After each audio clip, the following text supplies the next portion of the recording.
तो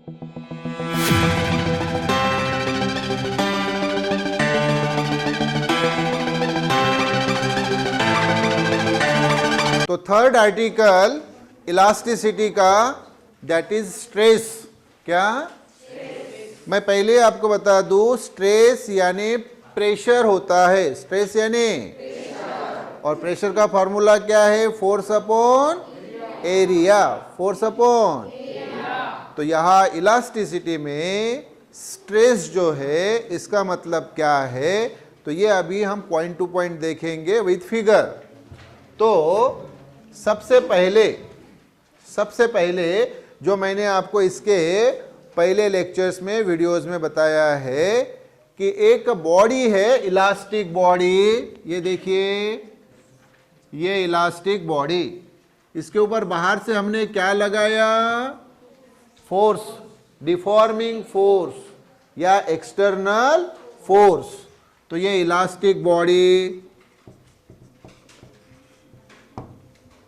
इसके ऊपर डिफॉर्मिंग फोर्स लगाया तो टेम्परली इसका शेप एंड साइज क्या होता है? चेंज होता है।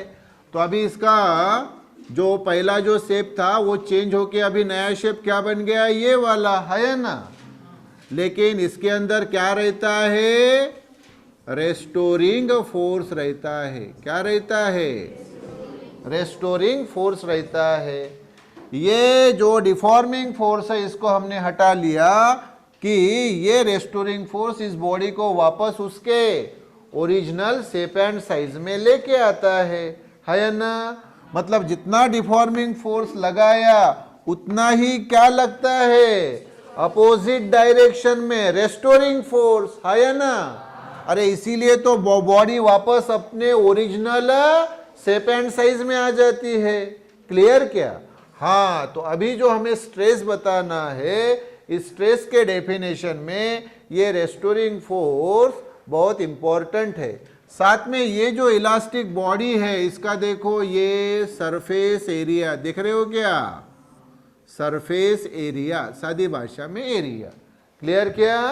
हाँ, तो ये रेस्टोरिंग फोर्स ये बॉडी के अंदर का है ना रे, इसलिए इसको बोला जाता है इंटरनल रेस्टोरिंग फोर्स। क्यों इंटरनल?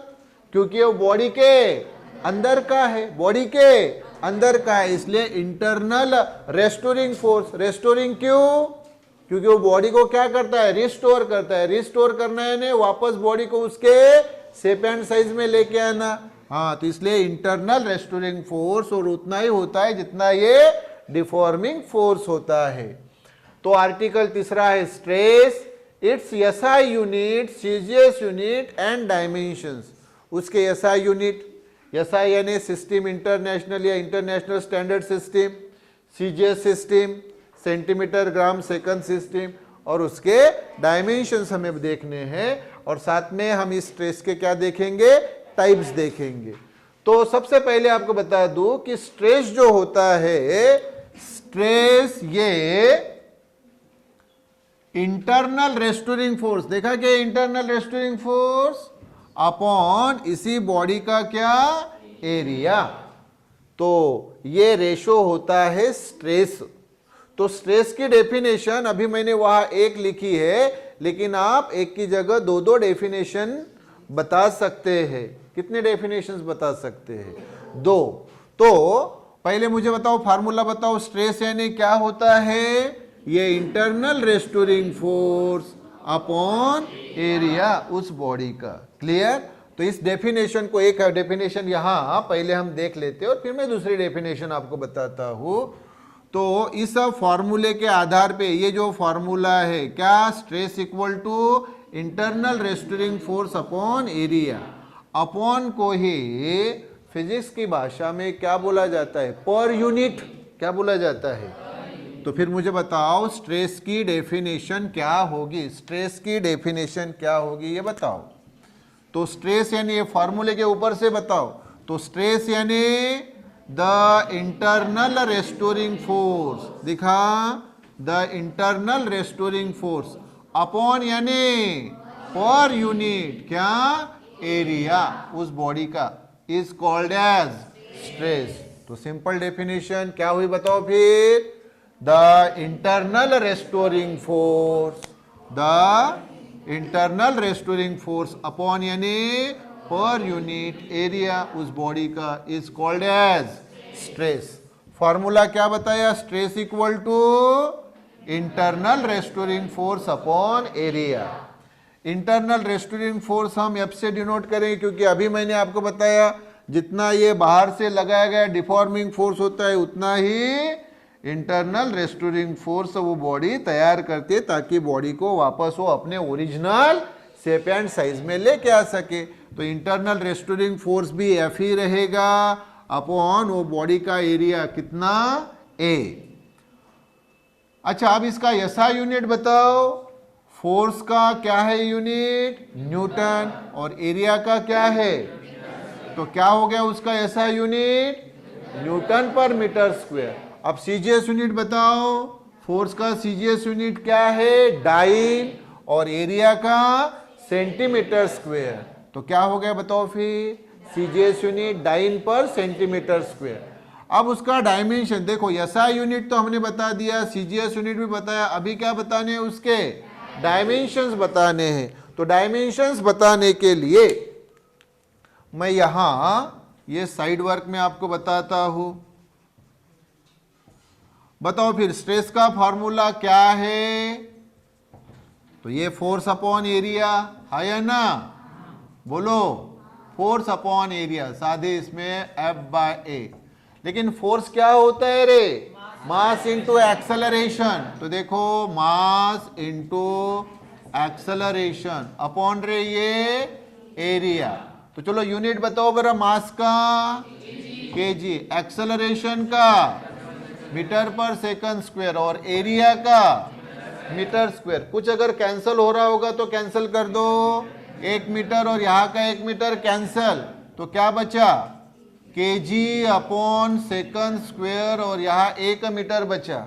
ये केजी यानी केजी 1, ये मीटर यानी मीटर 1, और इनको अप लिया तो क्या होगा, केजी 1 यम माइनस 1 है ना, और यस माइनस 2।